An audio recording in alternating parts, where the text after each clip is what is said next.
Hello, guys. Good morning, good afternoon, good evening. My God, nowadays, I even forgot to iron my dress because, guys, I'm in a hurry. We need to, keep talking and keep telling you what's going on. So sometimes we come to you like this. Yeah. And anyway, I don't know, there was no electricity. I'm lying. And yesterday was raining very, very hard. It really rained, yes. And guys, we're so blessed today because we've been having a drought, a severe drought. And me as a farmer, it has affected us. We have watermelons here. It's been crazy. So we're so grateful that we have the rains. And hey, God, Jesus Christ, it's been crazy. But anyway, guys, this is the Cooking Village Wife. This is Melo Howie channel. It's not my channel, it's my son's channel, but I'm running it for now. But we have a guest, guys. We have a guest. And when you see me here, and you see me coming and bring people, I keep bringing people to you. Know that they're very important people, and you guys need to listen. I'm not you important. are important. On it. Hey. So guys, I'm gonna be introducing to you this guy in a while, but in the meantime, I want you to subscribe, like, and share so that we keep going forward. We keep making money, and remember not to skip the ads. That's very important. So please introduce yourself. Yeah. Hey, beautiful people. Hello, internet. To Minhouse or the Cooking Wife channel. The Cooking Village Wife. The Cooking Village Wife channel. I salute all of you. My name is Chacha. I go by the YouTube channel name of Chacha Unlimited. Chacha, CHACHA UNLMTD. So, beautiful people, I am a local villager from here in Nyabohanse, but I'm blessed to be right now residing in Virginia, USA. And so I'm back here home to visit this beautiful village, to connect with these beautiful YouTubers. Nyabohanse village produces it's one of the biggest YouTube villages across the world, thanks to people like Ayamara and other growing channels.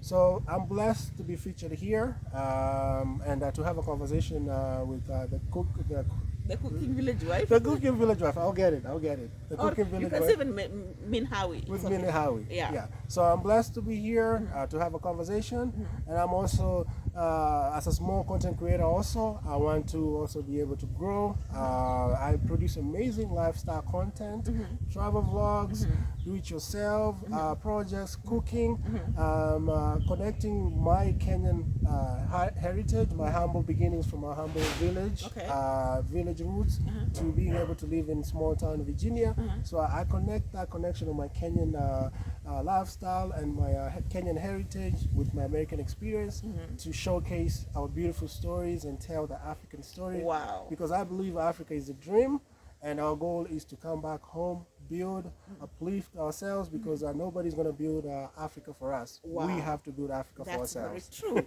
Wow. Guys, he is from the United States of America. Africa. We need to have a United States of Africa too. Oh my God. We do that need to lives have in the that. United States of America. Okay. So when did you leave Kenya? Let me start from there. Yeah, so I was blessed to leave Kenya in 2003. That was long ago. Yeah, it's almost been a while. So I left through because I come from a big family. So I'm the eldest one in my family. I have 2 brothers and 2 sisters. So we were all like 2 years apart. So when I was going to secondary school, and then my other brothers and my sisters were following up, my dad realized with the minimal salary that he was earning here in Kenya that he could not really support all of us. And so he gave up his dream here and sacrificed everything he had and went to look for a job in the US. So after he had found a job for like 2 years, then I and one of my sisters were able to also go join him. So I was lucky to go to school. My sister went to school, and then she came back home to Kenya because guys, people think that America is a land of dream and honey and all that, but there's so many very different situations that people are navigating. It is very difficult. Money doesn't fall off the tree like everybody thinks. And also, the most important thing, even right now, if you pay attention to politics, with a lot of people getting deported from the US, you have a government system that right now doesn't value immigrants going across Europe and going across to America. So it is sometimes very difficult if you don't have legal paperwork to go to school, to work in the U.S., you found yourself in a jeopardy of illegal immigration, and then you kind of have to hide working from here and there. So the story of a lot of folks from Kenya and across Africa that live in the diaspora, a lot of them don't have the opportunities to also come back home because one, maybe they don't have the legal paperwork, because once you travel back, you can't go back because you got to have a passport, you got to have legal documentation to make sure that you can enter that country, especially in Europe, the US. It is very, very tough. So folks from the diaspora, a lot of them, if they don't have legal paperwork, they end up going underground, working under the table, making whatever money they can to send back home, but with they're like in jail, they can't really leave and come back.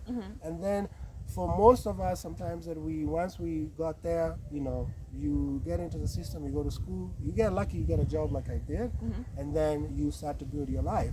But the cost of traveling back home, guys, it is super, super expensive. So everyone is struggling, everyone is trying to make ends meet. Unfortunately, I'm not rich, but we're working to go as where we want to go at. But for me, I'm lucky. This time around, I made it a point. I want to come visit my family. I want to see my mom. I want to stay with my siblings, especially around the holiday season, because we have to appreciate what we have right now. If we don't appreciate what we have, a lot of times I always tell my friends and I tell my family, like, when someone dies, you see the whole village come together, they celebrate, they make a lot of noise. But when someone is alive right now in the moment, nobody cares about them. When they're sick, nobody's caring to see them. So I'm always saying, let's celebrate our people, our grandmothers, our culture, our mothers, while they're still around. Because once they leave, that wisdom and that love that they have provided for us goes with them. And then all we have is bitterness and memories. Wow. So for me, I make it intentional to come back home to visit my family, but it takes a lot of planning, a lot of time. So for me, like since I came last year, I went back and said I want to go back next year. So then I started to put away a little by little bit, so that I can make the dream happen of coming back home. Wow. So how is life in the US compared to here? Yeah.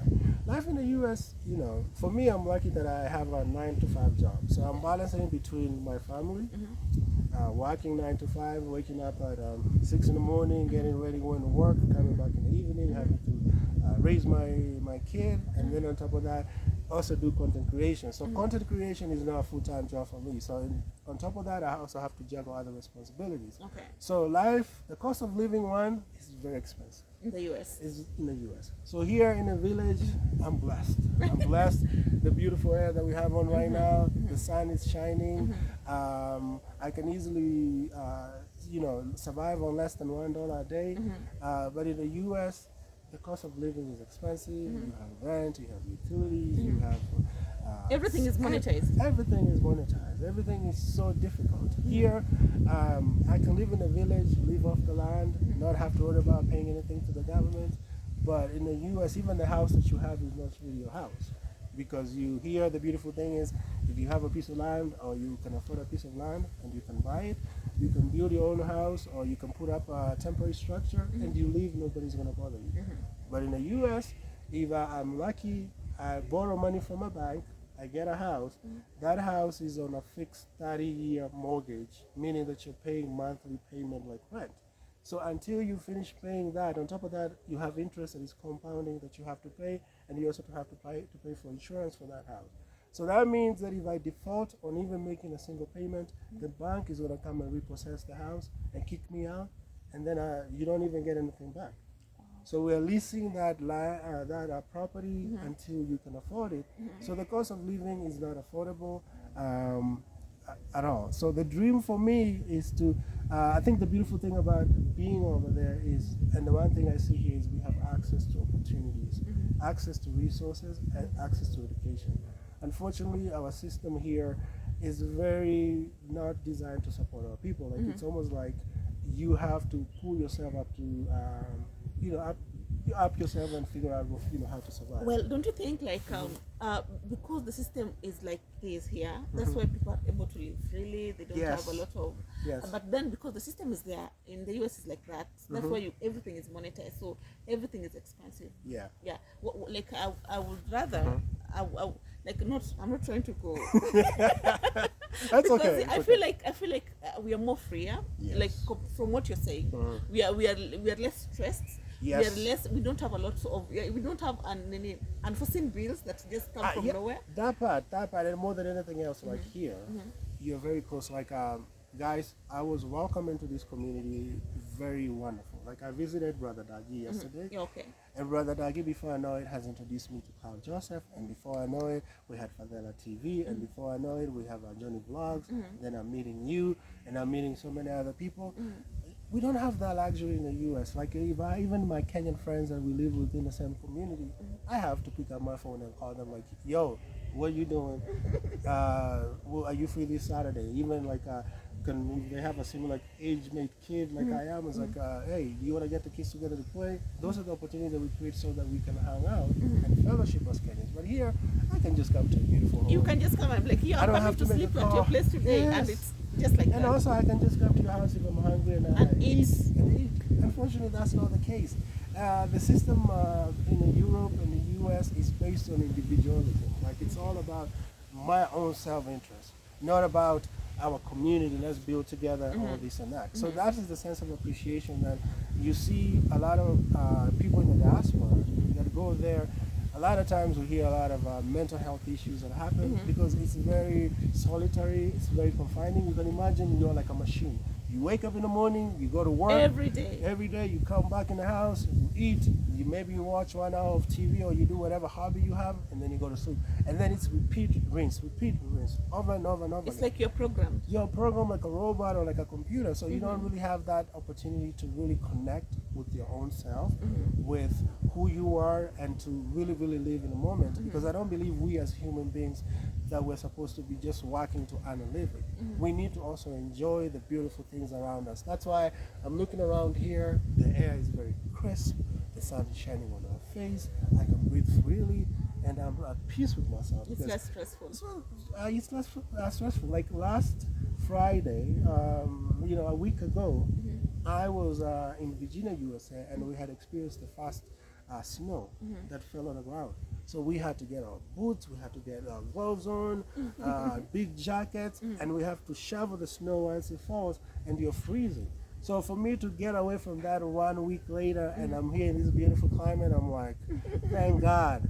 Africa is the dream, and that's why you see so many people from the West, America, Europe, those developed Spanish countries, they flood Kenya. And they come here and most of African countries, because they know Africa is relatively cheap. They can easily buy land. They can easily travel and experience this life for a very cheap cost. And that's why you see Nyabohanse has been a hub for everyone coming here.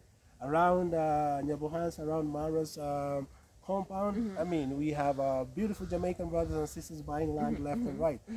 In America, there's a whole movement of Black Americans, mass exodus of Black Americans finally leaving and coming to Kenya, coming to Africa. I have one person that I know, like I normally sometimes watch, he's a guy, they call him the passport bro, Austin Holloman, yeah.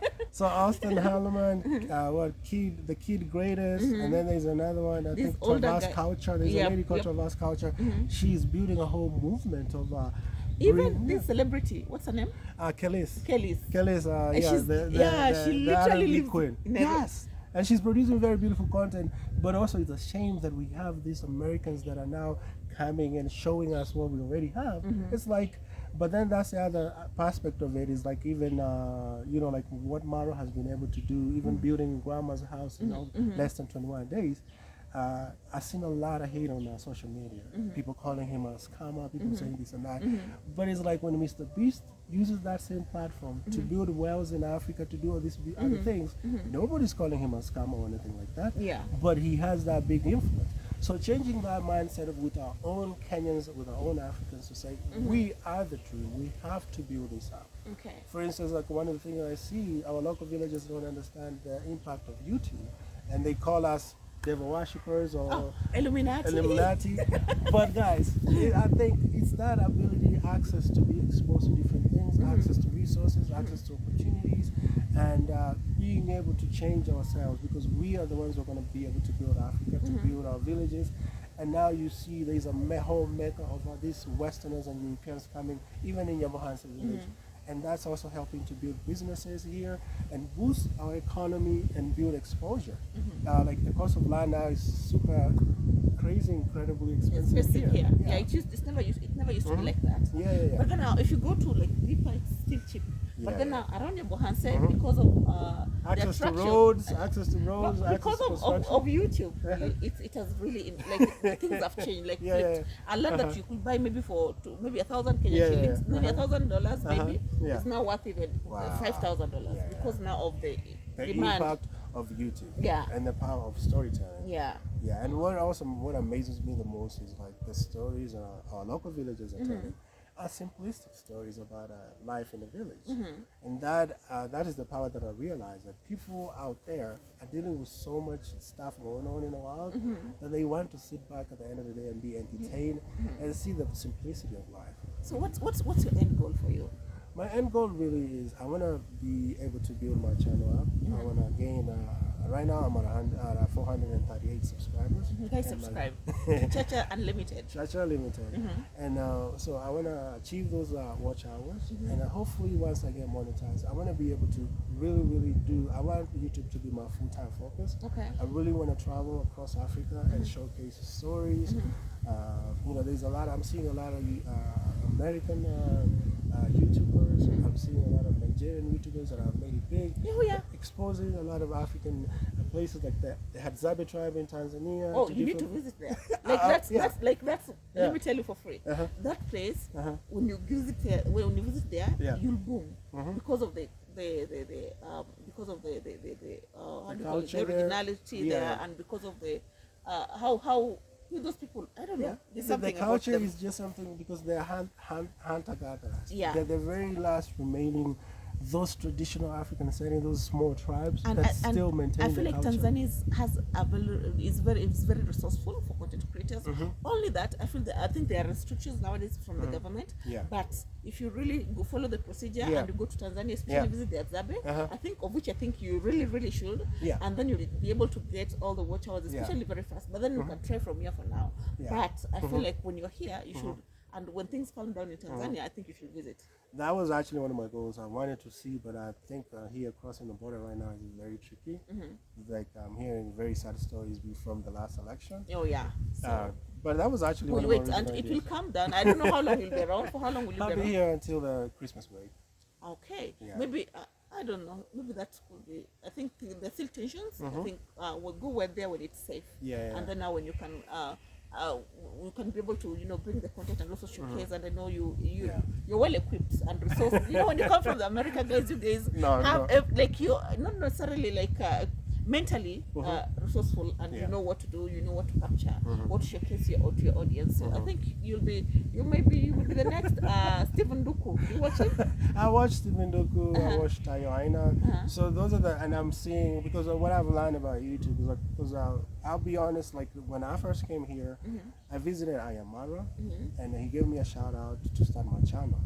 And so for me, I was naive. I didn't understand how YouTube really worked. But so I thought I get a shout out and then I'm gonna blow up just like that. But guys, what I've learned, and I also did a video. If you go to my channel and check a video, I did a video recapping my whole 1 year journey on YouTube and what I have learned. So I showcased from the time I visited Mara to where I am now today, and that was kind of like my introduction of coming back home. So I kind of exposed some of the things that I've learned about content creation. That it takes a lot of work. You have to find the idea, the context, or the concept of developing what story you want to tell. But also, more than anything else, is like I'm always asking myself, because my viewers challenge me, like, so why should we watch you? What do you have to offer us that is so special that we have to come back and watch you? So that is a question that I'm always asking. Every story that I'm trying to tell, like, what am I trying to say? So the end goal for me really is to build my platform up, to be able to travel, expose stories. But more than anything else, I am from this local village here. I grew up, the first 10 years of my life, I did not even have a pair of shoes on my feet. I remember we used to wake up at 5 o'clock. You have the same storyline. Okay. So I remember we used to wake up at 5 o'clock in the morning. We go till the land with the cows that push the ox. So we till the land. Can you be able to do that now? Probably I can, because I mean that's like muscle memory doesn't go away. It's like driving a car or riding a bike. So we go there 5 o'clock in the morning, you chill the line, then 6 o'clock you run back, you wash up, you drink uji or porridge, and then you run back barefoot to school, and then maybe you're late to school. Where did you go to school? Nyabohanse Primary School. I'm a local villager. So I went to Nyabohanse Primary School. So you run there. We had a teacher called Ketonyo. Alikuwa anatutandika. He had that long stick. If you're late, man, you'll get the whooping. That's nostalgic. Yeah. So have you been able to visit the school? So I just arrived and I'm trying to do that. So my goal is to really reconnect and show, because I'm also kind of exposing my story, where I come from and whatnot. So I want to do that, and hopefully you can check out my channel and see that content.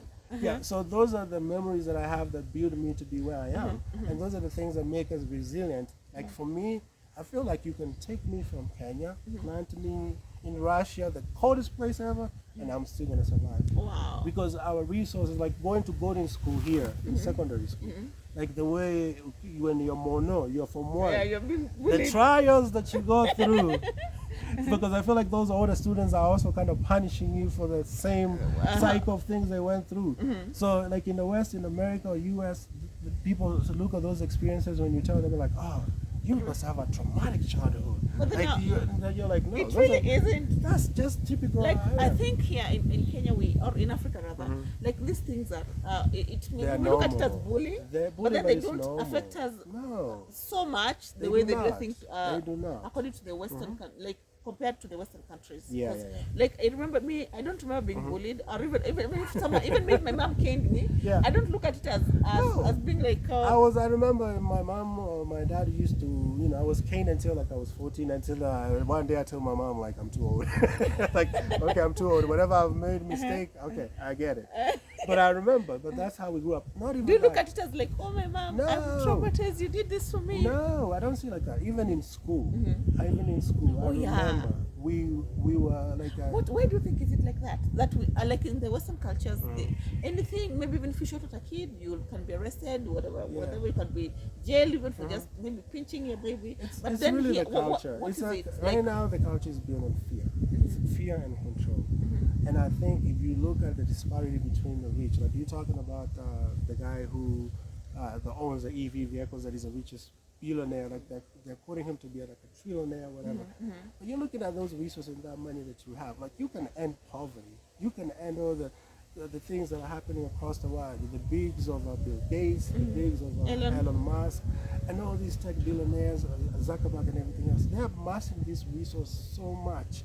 But at the same time, they're building and gaining more resources to be able to control people. So nobody is really about giving back to the community and helping to empower people. Because in the way that the history of the world looks like, it's like, even in look at India and the caste system. Like you have a class system that the rich wants to stay rich, the middle class needs to stay middle class, and the lower poor. So you have to have, if everybody's rich, then it's like the rich can't fight among us themselves. So they have to keep that class and a system that is like you have to oppress people. So the people that have the money, they control the system, they keep amassing.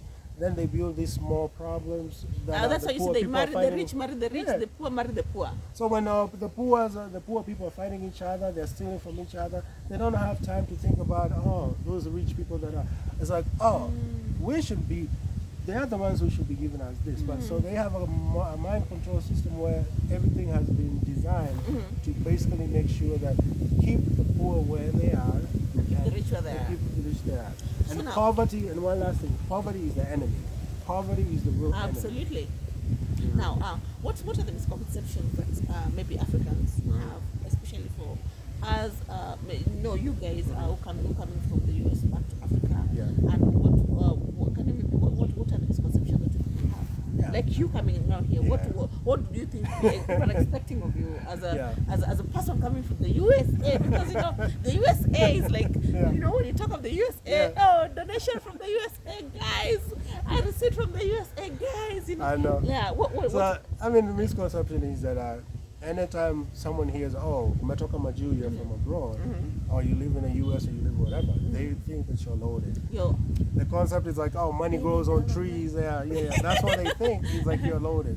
But the reality is like, I work 9 to 5, so I'm struggling to pay bills. I feel like I'm a paycheck away from either losing everything I have, because you're working and working. So my goal for me, even with content creation, is to have that passive income that I don't have to worry about working for somebody or working for a paycheck. So that's the goal, is to build this, grow and have that passive income. And then out of that, I want to work for myself. I want to become an entrepreneur and build things. So that misconception that, if you're from abroad, you have money, that's not the case. We're all just struggling, trying to make ends meet. Unless you're rich and you landed into either you're a doctor or a traveling nurse, or you're in some type of profession that is really, really lucrative, maybe that time you can say, oh yeah, he's loaded. But we're all just trying to make ends meet and struggle. And we even get this from our own family members, but every other day is I like, know. When you have a relative in the US or whatever, or even in Dubai, oh my God, you'll make calls because you expect them to bring you some goodies. But at the same time, it's like we're all just trying to be. Sometimes you have to be selfish, because in order for a little bit to grow and get to where you want to be at.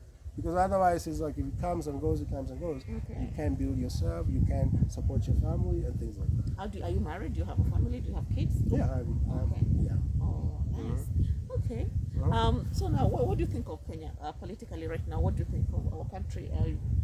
What do you like about it? What would you like about it currently? Yeah, so because Kenya, we can speak about politics. No one will beat you. Like we can talk about. I know, but I always try to stay away from politics. But I feel like Africa, I'll give the best example and answer that. Are you afraid of talking about politics? No, I'm not. But I'm gonna give the example. Like what we need in Africa and in Kenya are people like Ibrahim Traore. Okay. People that are able to stand up to the Western world and build our Africa and use the resources that we have to really build our countries and make sure that we're providing for people, building hospitals, building schools, giving free access to free education, access to free Medicare, medical, and all that. We have the political system here is like the powerful are amassing wealth only for themselves, where they can send their kids abroad to go to school. When they get sick, they're going to India for medical treatment. But in our current situation here, like my mom was sick last time, and just to get the SHA system to pay for medical care, it's like a pain, and she had to spend an extra 2 days in the hospital because they're refusing to pay. So all those type of things is like, I would like our leaders, if they're watching or paying attention, like they do watch. Yeah, we do. We have to build Africa. So for us, like I'm lucky that I've been able to travel abroad and I'm exposed to different things. So we have to stand up for what's right. One of the things I was so impressed with Kenya last year was the Gen Z movement. The way those youngins stood up, rose up, and demanded and fought the system, and then sadly to be crushed like that with other political leaders, that was so sad. If we could sustain a movement like that, and we change the system from within, because our leaders, everyone right now, I remember as a kid growing up under the Moi regime, everybody was talking about like, let's end corruption, let's do this. Honestly, and if I'm wrong, please don't come after me. The system right now is like every typical person is like, I also, like if you say, oh, let's stop corruption, I'm looking at you like you're crazy. Like, look, I'm also trying to get to the table and get my piece. That's true. Because that has become the reality, and so everyone is trying to get their piece of the pie, so that they can also build themselves. And so that's the sad reality. So I would urge our leaders to really think about what future are we living for our future generations. Like Kenya right now is being sold and divided to China, to all these different things. Like we don't own anything. I'm hearing Kenyan Airways is getting taken over. I know. We have they're done yet. Actually, that's when the Gen Z movement happened, it was stopped. It was being sold to the Adani. Adani is some rich billionaire from India, but then now it was stopped by the Gen Z movement because it was the process was fraudulent. Yeah. So and all those are dealings that were done under the book that we don't really know anything about. So I feel like we need to be transparent so that we can change that, because if we sell Kenya to these Europeans and all these powerful conglomerates, then we're not going to have anything left. But then we want your brilliant minds. I think you need to export that mind that you have from the US and come back. Do you have any intentions of coming back fully to back home? So my goal has always been, the reason I'm coming back home and even to build my channel and platform is really to have, because I can't just come home and settle in the village without nothing. Like we always joke with our friends that Kenya is not for beginners.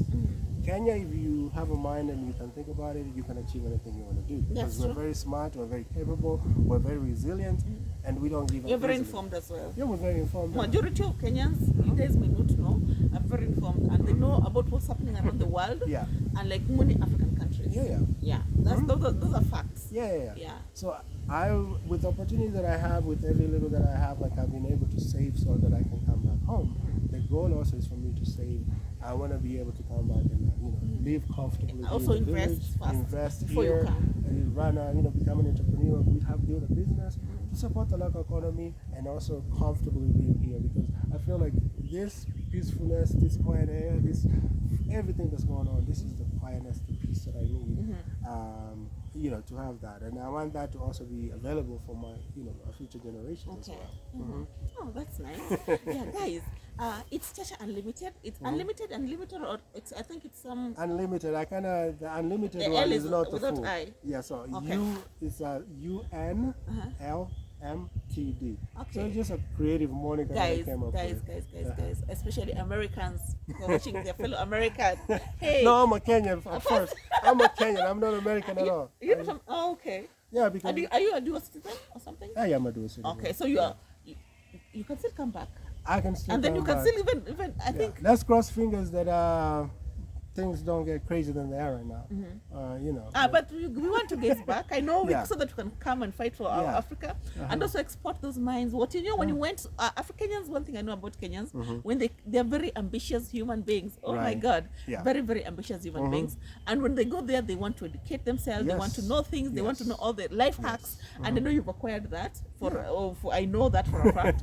So when you come back, I want you guys also to come and educate and enlighten people, especially our community here. It wasn't this community, especially in the Kuria region. People are not very, very privileged to go to be educated like other counties or other communities in Kenya. There's a lot of I don't know, the illiteracy levels are very high, especially in this region. So maybe when you come back, think of maybe educating, find a way of those ideas that you can. So and one of the things my idea is, once I can gain the resources, to be a full-time content creator, is I also want to give my community. Like I see a lot of, because we see a lot of brilliant young men even in our community in Korea.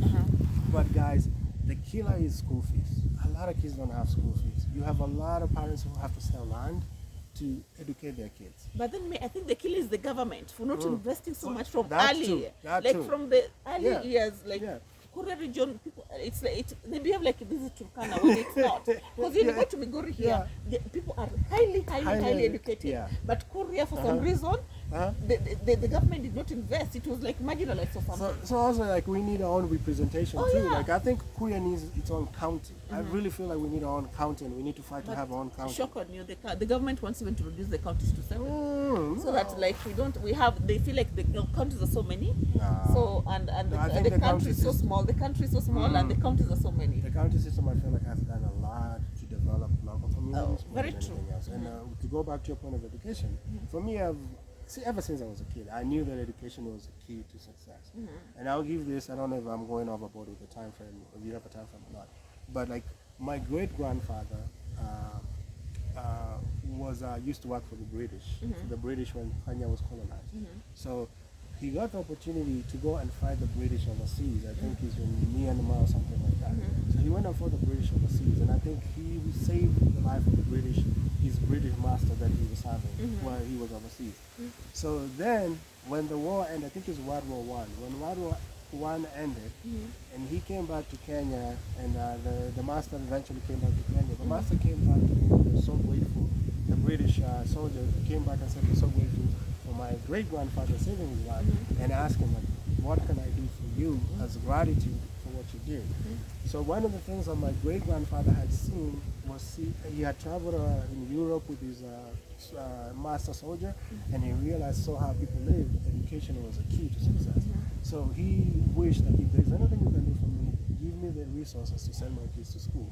So then my great grandfather now, remember those days our grandfathers had like 3, 5 wives and so many kids and stuff like that. So my great grandfather tried to send as many of his kids to school, and most of them didn't understand the system. This was a new concept way back. But my grandfather, may he rest in peace, he actually passed away last year at the age of 102, which was a beautiful thing. So I hope to get to that age. So he took on school, and he was able to read and write. So as he read and write, he got lucky. He went to Kericho to pick teas, and he became like a supervisor in some capacity, and then earned some money, and then came back to the village, got married, and then started a business. And he understood the power of education from his father, my great grandfather. So he pushed my dad and all our relatives and everyone in my family to go to school. So school is the way the kid that we know how to succeed. So for me, even from a young age, I knew school. There was no joke about school. We knew that we had to go to school. We had to do what we had to do. So that aspect of that education from my great grandfather, we know that the only way that we can save our community is to educate it and change the mindset for them to now open up their mind even to and not to be so dependent. Yeah, and so you can become your own, like what else? I feel like in a way also YouTubers there has been very impactful. It has. And a lot of kids or a lot of young men and women here are now empowered and Exactly. are earning massive. Yes. You know these YouTubers here Yes. who are earning over 10 million Kenyan shillings per month. Wow. So, and then that is the And beautiful story like that others who are earning, like for young YouTubers, especially the cooking channels and all that what's going on, they're making money in terms of 1.2 million, 4,000 euros a month. Oh yeah, $10,000 a month. Guys, you see the platform YouTube. Yeah, so tell our stories, and there it is. There are. That's why, like, everyone is trying to fight. Even if you assuming you get even 30,000 Kenyan shillings per month in Kenya here, you can be able to survive like with that. You may not live like you may not have a posh lifestyle, but you can be able to survive and take it. So that is a story that is so inspiring. That I know. That's why I also ask myself, I'm based in the US, so why not me? Why can I also tell the stories? Because even before I knew anything about YouTube, I always I went to school for media and media, and I wanted to become to write movies and direct movies and do all that. But then because of everything I've shared, like with immigration, paperwork, and everything else, sometimes you have to pivot and do a 360 so you can survive. So through that, but my original idea was to tell these stories. So by the time I discovered YouTube and the African villages and everything happening, I'm like, this is what I've always wanted to do. And that's why I say you have the resources. You know how to edit these things. You know what to position, how to shoot, especially now that you've done media. Those are things that, for example, you can come and open channels. Here in Kenya, even cooking channels. You can be able to shoot and edit and post by watching other posts that they're doing. If, like you said, if villagers here can do it, why not you? Exactly. And you have all the resources. And I don't have all the resources. I'm talking in terms of education, not money. I'm talking in terms of you are educated, you know what to do, what not to do, how, especially editing. Now that you said you've done media, I think you have an idea of what would be appealing to the audience and all that. So it means that you can be able to do it. So I think like it's the cake is too big. Everyone. Whether you're in Russia, whether you're in America, whether you're in Ukraine, China, Africa, whichever place you are, anyone can make it. Only that if you focus and try to just be consistent. Keep push yourself, be consistent, and also I always say that like you can fall 7 times, but what determines whether you're going to make it or not is whether you're going to decide to wake up and keep pushing and keep fighting, because there's nothing free in this world. Anything that is free is too good to be true. So I believe in looking from my own father's story. It's like he's self-made. So you fought, you went to school, you fought, you created opportunities for yourself. You don't depend on anybody. So that type of mindset is like I also want to push myself to be able to gain the resources I need so we can come and build Africa, live comfortably here, like you're saying, educate our people, empower them in the community, because we are the change makers. Like I always, my motto for my channel is crossing the path crossing the line from being a spectator to a participant. I want to be a change maker. I want to be a doer and use the resources, like you're saying, for us to tell the stories that are changing that narrative, changing the African mindset of this is what Africa looks like. Right now, I can look across there. I see a young man working in a farm, doing this and that, planting things here. So those are the stories that we want to tell. We don't want the European and the Westerners to tell our stories. We have the power to tell the stories. Absolutely. And that's why Nyabohanse village is a mecca for content creators. It is just amazing and beautiful, and that's why. Very true. Yeah. Oh, that's very nice. So, guys, this here is Chacha Unlimited. He's you can. I think you can always tell. There's a way. When people come, even when you talk even to our subscribers, there's a way the system has empowered you to have this critical thinking that most people don't have sometimes from here. How you talk, you know what to say next, you're organized in how you speak. It's not like I can think of something, then you juggle until you get to the point. But then now, that's what I said, you have the resources, all of the resources in here. Not necessarily financially, but in here. You are equipped, you know what to do. So that means that I'm trying to say is that you can make it here. Don't be afraid to come back. Don't be afraid to keep pushing. Don't be afraid to start those things. At least you've started. So just keep going.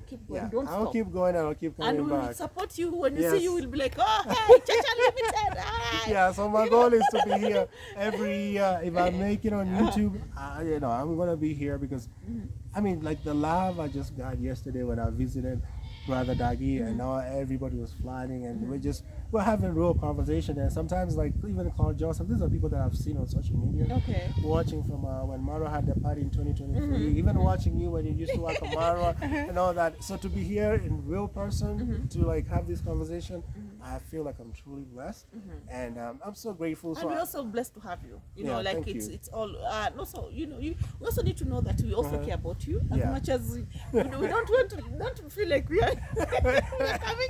The impression is of the notion is that we are about take. There are those who are about that. That's the truth, and there are those who just genuinely want you to also make it, because it's a struggle for everyone around the world, across the globe. We understand that sometimes people are suffering, people are sick. There are a lot of things. You have to take care of your family. Your mom is here, was sick. You have a lot of things to do. So, like, we understand. So, it's not about take all the time. No, you have to give also. You have to give also. So, may God bless you. May your journey be successful. May you meet people who support you guys. Please check Chacha Unlimited out. Subscribe to his channel. He's at 440. I was 438. Now let's get him to 1,000. Thank you, guys. Please. Thank you. Subscribe. Thank you. And also subscribe to Mini House. To the cooking African village. The cooking village wife. You look at confusing me. I'm sorry. The cooking village wife. We want all of us to grow, whether you are from this village or not, whether you are from the USA or not. We just want us to grow and have good, successful stories for everyone. So it's been an amazing time having you around. Thank you for being informative. Thank you for just visiting us. It really means a lot.